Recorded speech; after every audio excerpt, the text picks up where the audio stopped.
Kapag sinabi nating mall, halos bahagi na ito ng pang-araw-araw na buhay ng mga Pilipino. Dito tayo namimili, kumakain, nanonood ng sine, nakikipagkita sa mga kaibigan, at kung minsan, nagpapalamig lang kapag napakainit sa labas. Pero bago pa dumating ang napakalalaki at modernong shopping complex na nakikita natin ngayon, mayroon ang mga mall sa Pilipinas na nagsilbing pundasyon na tinatawag nating malling culture. At ang nakakagulat, ilan sa mga mall na itinayo noong dekada 60, 70, 80 at 90 ay buhay na buhay pa rin hanggang ngayong 2026. Ang iba ay ilang ulit nang ni-renovate, pinalawak at binago ang itsura, pero nananatili silang bahagi ng kasaysayan ng retail industry ng bansa. Kaya mula Cebu hanggang Metro Manila, narito ang mga pinakamatatandang mall sa Pilipinas na patuloy na umiiral hanggang 2026. Kaya kung handa ka na ka-amazing, tara, simulan na natin. Number 10, Ayala Center, Cebu. Kawaw-amazing! Nagbukas ito noong November 1994 sa Cebu Business Park. Isa itong mahalagang milestone para sa Ayala dahil ito ang unang malaking Ayala Shopping Center na itinayo sa labas ng Metro Manila.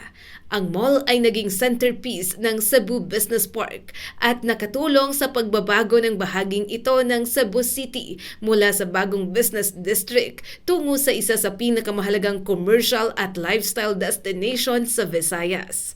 Sa paglipas ng mga taon, lumawak ang mall at nadagdagan ng mga international fashion brands, restaurants, department stores, cinemas at entertainment establishments. Isa sa pinakamalaking pagbabago rito ang pagbubukas ng The Terraces noong 2008 na nag-transform sa dating lagoon area bilang isang landscape dining at entertainment zone.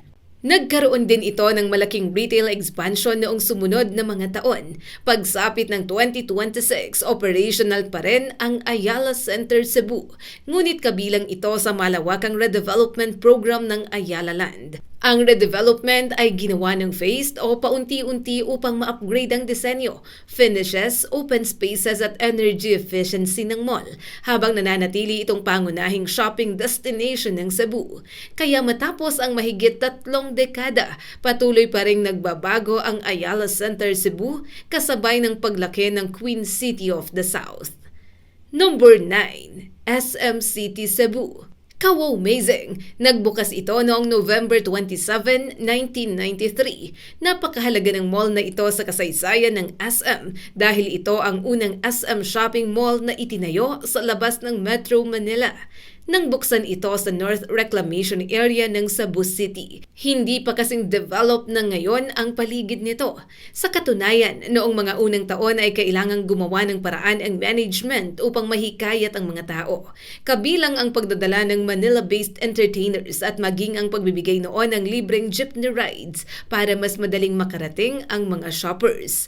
Mula sa orihinal nitong mall, lumaki ng husto ang SM City Cebu. Nadagdagan ito ng mga bagong retail at dining areas, kabilang ang North Wing at ngayon ay mayroon itong napakaraming restaurants, fashion stores, gadget shops, entertainment facilities, supermarkets at iba pang serbisyo. Ang official SM Mall Directory ay patuloy na naglilista sa SM City Cebu bilang aktibong mall, kaya malinaw na mahigit 3 dekada matapos itong buksan, nananatili itong isa sa pinakamahalagang commercial centers ng Metro Cebu. Ang tagumpay nito ang isa sa nagpatunay sa SM na kayang dalhin ang kanilang mall formula sa labas ng Metro Manila. Isang strategy na kalaunan ay nagresulta sa pagkakaroon ng SM malls sa napakaraming probinsya sa buong bansa. Number 8, Glorieta. Binuksan ng Glorieta noong 1991. Isa sa pinakasikat na shopping landmark sa Makati, ang lugar kung saan nakatayo ang Glorieta ay may retail history na mas matanda pa sa pangalan nitong ginagamit ngayon. Dati itong bahagi ng iba't ibang shopping structures sa Makati Commercial Center, partikular ang Quad. Noong 1991, matapos ang redevelopment, nabuo ang bagong Glorieta Complex. Ang Quad 1 at Quad 2 ay naging bahagi ng bagong mall. Sinundan ng mga karagdagang sections hanggang hanggang sa lumakiang Glorieta bilang isa sa pinakamalaking commercial complex sa Makati noong panahong yon. Ngayong 2026, nananatiling bukas ang Glorieta at mahalagang bahagi ng Ayala Center. Direktang konektado ang lugar sa mga kalapit na establishments tulad ng Landmark, SM Makati, hotels, offices at iba pang bahagi ng Makati CBD. Pero kasabay ng pagtanda nito ay nagpapatuloy rin ang modernisasyon kasama ang Glorieta sa major redevelopment program ng Ayala Land na nagsimula noong 2024. Layunin nitong baguhin ang interiors, retail experience, open spaces at sustainability features ng mall habang isinasagawa ang trabaho sa pamamagitan ng phased redevelopment. Ibig sabihin, ang Glorieta na kilala ng mga Pilipino noong dekada 90 ay unti-unting nagkaroon ng bagong anyo para sa susunod nitong henerasyon ng shoppers. Number 7. SM Mega Mall. Ang SM Mega Mall na nagbukas noong June 28, 1991 sa kahabaan ng EDSA sa Ortigas area. Nang matapos ang construction nito, napakalaki na ng proyekto para sa pamantayan noong panahong yon at mabilis itong naging isa sa pinakasikat na shopping destination sa Pilipinas. Ang orihinal na Mega Mall ay nahati sa dalawang pangunahing bahagi, Building A at Building B, na pinagdurugtong ng malalawak na corridors. Sa paglipas ng panahon, nadagdagan pa ito ng mga bagong sections at retail spaces, kaya lalo itong lumaki at naging isang tunay na mega shopping destination. Malaki rin ang naging papel ng Mega Mall sa pagpapatibay ng malling culture ng Metro Manila noong dekada 90. Dito matatagpuan ang napakaraming restaurants, department stores, cinemas, gadget shops, entertainment centers at specialty retailers. Hanggang 2026, patuloy itong kabilang sa mga aktibong mall ng SM at nananatiling isa sa pinakadinadayong shopping destinations sa EDSA Ortigas Corridor. Makalipas ang mahigit 3 dekada, maraming malls na ang naitayo sa paligid nito, pero nananatiling napakahalaga ng Mega Mall dahil sa strategic location nito sa gitna ng Metro Manila at malapit sa MRT, bus routes, offices at residential developments. Number 6. Robinsons Galleria. Ang Robinsons Galleria Ortigas ang flagship mall ng Robinsons Land Corporation. Binuksan ito noong January 12, 1990 at itinayo sa isang napaka-historic na bahagi ng EDSA at Ortigas Avenue. Ang lugar sa paligid nito ay may malaking koneksyon sa 1986 People Power Revolution at katabi lamang nito ngayon ang EDSA Shrine. Nagsimula ang construction ng galleria noong huling bahagi ng dekada 80 at nang buksan ito ay naging isa ito sa mga pangunahing dahilan kung bakit talong naging mahalagang commercial district ang Ortigas Center. Ngayong 2026, aktibo pa rin ang Robinsons Galleria at mayroon itong 5 levels at daan-daang retail, dining at service establishments.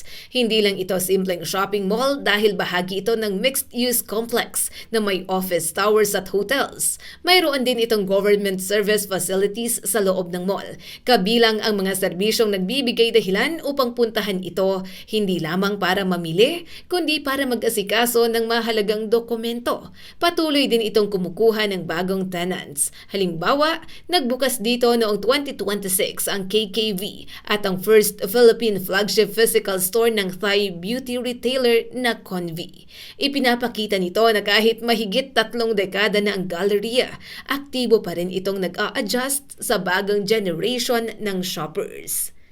Number 5. Greenbelt. Number 5, kawa-amazing ang Greenbelt sa Makati na opisyal na nabuo bilang Greenbelt Retail Complex noong 1988. Mula pa noong simula, naiiba na ang konsepto nito sa karaniwang enclosed shopping mall dahil pinagsama nito ang retail spaces at isang malaking landscape green area. Sa gitna nito ay matatagpuan ang Greenbelt Park at ang kilalang Santo Niño de Paz Chapel. Kaya nabuo ang konsepto ng isang urban oasis sa gitna ng Makati Central Business District. Sa mga sumunod na dekada, lumawak ang Greenbelt at nakilala bilang isa sa pangunahing luxury shopping destination sa Pilipinas. Tahanan ng maraming international designer boutiques, premium restaurants at high-end lifestyle stores. Pero may napakahalagang 2026 update dito. Ang orihinal na Greenbelt 1 ay isinara noong April 1, 2024. Giniba at kasalukuyang nire-redevelop bilang bahagi ng malaking transformation ng Ayala Center. Target ang bagong Greenbelt 1 na muling buksan sa 2028 na may mas maraming green spaces at modern sustainable features. Gayunpaman, hindi ibig sabihin nito na sarado na ang buong Greenbelt. Ang Greenbelt Complex at iba pang bahagi nito ay nananatiling isang aktibong shopping and dining destination. At mayroon pa ring opisyal na Greenbelt listing ang Ayala Malls ngayong 2026. Kaya sa listahang ito, ang tinutukoy natin ay ang Greenbelt Complex bilang patuloy na operating mall destination, hindi ang lumang Greenbelt 1 building na kasalukuyang nire-rebuild. At narito na tayo sa number 4, ka-wow-mazing, SM City North EDSA. Ang mall na nagbago sa kasaysayan ng SM, ang SM City North EDSA. Binuksan ito noong November 8, 1985. Sa panahong hindi maganda ang kondisyon ng ekonomiya ng Pilipinas. Malaking risk ang pagtatayo ng napakalaking shopping center sa bahaging yon ng Quezon City. Pero kalaunan ay napatunayang napakahalaga ng desisyon. Ito ang unang mall na naging pundasyon ng modernong SM Supermalls Empire mula sa relatively simple na shopping center noong 1985. Naging isa itong napakalaking integrated retail complex. Sa paglipas ng 4 na dekada, hindi na halos makilala ang SM North EDSA kumpara sa orihinal nitong anyo. Nadagdagan ito ng The Annex, The Block, City Center, Interior Zone, Sky Garden at North Towers. Bukod pa sa malalaking dining, entertainment at technology sections. Ang mall ay nakaugnay din sa transport network ng North Avenue area, kaya napakalaki ng daily commuter market nito. Noong 2025, ipinagdiwang ng SM ang ika-40 taon ng kanilang mall era. At ngayong 2026, nananatili ang North EDSA bilang isa sa pinakamalaki at pinakamahalagang retail properties ng kumpanya. Mula sa isang malaking business gamble noong 1985, naging simbolo ito ng paglawak ng SM sa buong Pilipinas. Number 3. Alabang Town Center. Ang paboritong tawagin ng mga taga-South na town, Alabang Town Center o ATC. Nagbukas ito noong 1982 at nagsimula bilang isang mas maliit na strip mall-style commercial center na may supermarket at 2 sinihan. Dahilan kung bakit naging konektado rin ang unang development nito sa pangalang Alabang Twin Cinemas. Sa pagdaan ng mga dekada, lumawak ito at nabuo ang kakaibang karakter nito na parang suburban town center kaysa isang typical na enclosed mega mall. Isa sa mga dahilan ng katanyagan nito ang open-air sections, landscape spaces, restaurants at family-oriented atmosphere na bagay sa mga kalapit na residential communities tulad ng Ayala Alabang Village.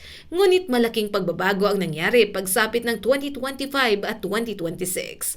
Umalis ang Ayala Land sa partnership na nagpapatakbo sa ATC at noong December 2025, kumuha ang Rockwell Land ng majority controlling interest sa Alabang Commercial Corporation. Nito lamang 2026, inanunsyo ng Rockwell ang pangmatagalang plano upang i-redevelop ang 17.5 hectare property sa loob ng humigit kumulang 5 hanggang 10 taon at gawin itong tinatawag nilang Suburban Lifestyle Center. Mahalagang alalahanin, bukas at ginagamit pa rin ang ATC habang nagsisimula ang transition at redevelopment planning. Kaya ang isang mall na nagsimula noong 1982 ay pumapasok ngayon sa isa na namang malaking yugto ng kanyang kasaysayan. Number 2. Ali Mall, ang isa sa pinaka-iconic na mall names sa Pilipinas, ang Ali Mall sa Cubao. Binuksan ito noong June 30, 1976 at ipinangalan mismo sa boxing legend na si Muhammad Ali. Matapos talunin ni Ali si Joe Frazier sa makasaysayang Thrilla in Manila noong October 1975 sa Araneta Coliseum. Nagkaroon ng ideya na ipangalan ang bagong shopping mall sa kanya. Nang bumalik si Muhammad Ali sa Pilipinas noong 1976, naging guest of honor siya sa inauguration ng mall. Kaya kakaunti lamang ang mall sa mundo na may ganitong direktang koneksyon sa isa sa pinakasikat na atleta sa kasaysayan. Mas mahalaga pa, kinikilala ng Araneta City ang Ali Mall bilang unang enclosed at fully air-conditioned mall sa Pilipinas at unang integrated shopping and parking complex ng uri nito sa bansa. Nagkaroon din ito noon ng Cineplex, malaking indoor at skating rink na tinawag na Skate Town at naging pioneer sa food court concept. Siyempre, malaki nang ipinagbago nito mula noong 1976. Sumailalim ito sa redevelopment at modernization, nadagdagan ng mas modernong air conditioning, updated cinemas, restaurants, retail stores at government and banking services. Hanggang ngayong 2026, aktibo pa rin ang Ali Mall bilang bahagi ng Araneta City, katabi ng mas bagong gateway malls. Patunay na halos kalahating siglo man ang lumipas, hindi pa rin nawawala ang pangalan ni Muhammad Ali sa shopping map ng Pilipinas. At narito na tayo sa pinakatuktok ng ating listahan, ka-wow-mazing! Number 1, Farmers Plaza sa Cubao na nagbukas pa noong 1969. Ibig sabihin, mahigit kalahating siglo na itong bahagi ng commercial landscape ng Quezon City. Ang orihinal na pangalan nito ay Coliseum Farmers Market and Shopping Center at itinayo ito noong 1968 bago binuksan makalipas ang isang taon. Dinisenyo ito ng Filipino architect na si Antonio Sevilla Sindiong. Noong mga unang taon, nasa lower portion ng complex ang Farmers Market bago ito inilipat sa hiwalay nitong lokasyon noong kalagitnaan ng dekada 70.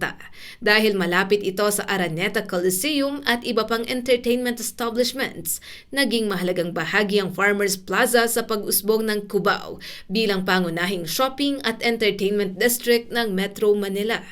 Hindi rin nanatiling pareho ang Farmers Plaza sa loob ng mahigit 5 dekada.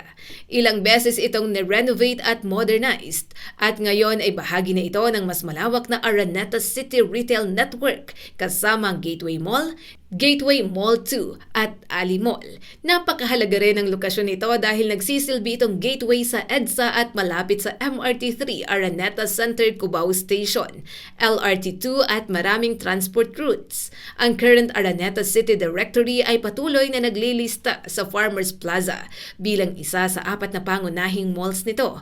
Kaya mula sa panahong wala pang SM Supermalls, wala pang Mega Mall at wala pang modernong Greenbelt, naroon na ang Farmers Plaza at hanggang ngayong 2026 ay buhay at bukas pa rin ito. Mula sa Farmers Plaza noong 1969 hanggang sa Ayala Center, Cebu noong 1994, makikita natin kung gaano kalalim ang mall culture sa kasaysayan ng Pilipinas. Ang ilan sa mga mall na ito ay halos hindi nakamukha ng kanilang orihinal na anyo dahil sa sunod-sunod na renovation at expansion. Ang iba naman tulad ng Greenbelt at Glorieta ay kasalukuyang dumaraan sa malaking redevelopment, habang ang Alabang Town Center ay nagsisimula ng bagong kabanata sa ilalim ng Rockwell Land. Pero kahit ilang dekada na ang lumipas, isang bagay ang malinaw. Ang mall sa Pilipinas ay higit pa sa lugar ng pamimili. Naging bahagi na ito ng ating kultura, alaala at paraan ng pamumuhay. At sino ang mag-aakala na ang isang shopping center ay nagsimula pa noong 1969 at makikita at mapupuntahan pa rin hanggang ngayong 2026? Mga ka-amazing! Alin sa mga malls na ito ang iyong napuntahan? I-comment lang ang iyong sagot sa comment section sa ibaba. At kung nais mo pa ng mga wow-amazing videos katulad nito, huwag kalimutang mag-like and subscribe at pakishare na rin para mas marami pa ang makapanood.